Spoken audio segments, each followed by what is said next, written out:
আজকে সিম্পল ওয়েতে একটা কেকের রেসিপি নিয়ে এসেছি, যেখানে কোনো ময়দা, বাটার, ভ্যানিলা এসেন্স আপনার কিছুই লাগবে না, যেগুলো আমাদের ঘরে সবসময় থাকে। সেই বারবন বিস্কুট দিয়ে একদম ইজি ওয়েতে হয়ে যাবে। সেখানে আমি তার জন্য 1 প্যাকেট বারবন বিস্কুট প্যাকেট নিয়েছি। ওটাকে সম্পূর্ণ ভেঙে একটা জারে নিয়ে নিয়েছি।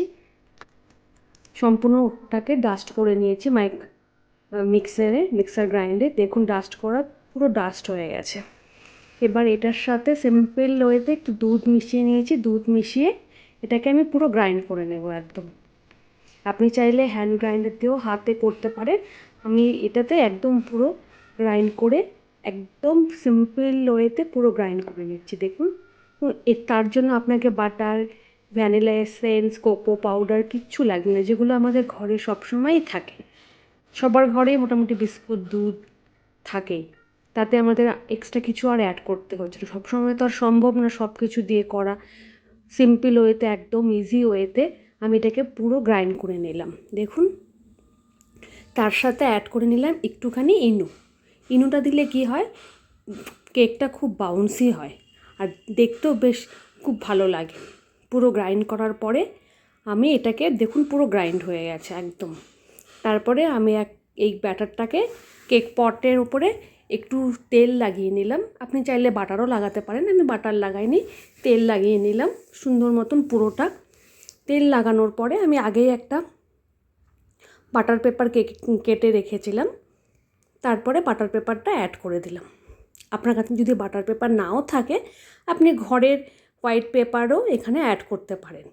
আমি বাটার পেপারটা লাগানোর পর আবার একটু অয়েল ব্রাশ করে দিলাম, পুরো ওপর নিচে পুরো অয়েল ব্রাশ করে দিলাম। অয়েল ব্রাশ করে দেওয়ার পরে দেখুন পুরো একদম অয়েল ব্রাশ হয়ে গেছে। তারপর আমি এই ব্যাটারটা, যে কেক ব্যাটারটা, পুরো এখানে ঢেলে দিলাম। পুরোটা এখানে ঢেলে একদম পুরো, তারপরে এইভাবে একটু নাড়িয়ে নেব, কারণ ভেতরে যাতে কোনো এয়ার বাবলস না থাকে। পুরো একদম নাড়িয়ে একদম ঠিক করে নিলাম। এটাকে এখন তার আগেই আমি 10 মিনিটের জন্য 180 ডিগ্রি টেম্পারেচারে মাইক্রোওভেনটাকে প্রিহিট করে নিয়েছিলাম। তারপরে আমি এই কেক ব্যাটারটা মাইক্রোওভেনে দিয়ে দিয়েছি। দেখুন কি সুন্দর বেকিং হচ্ছে অলরেডি।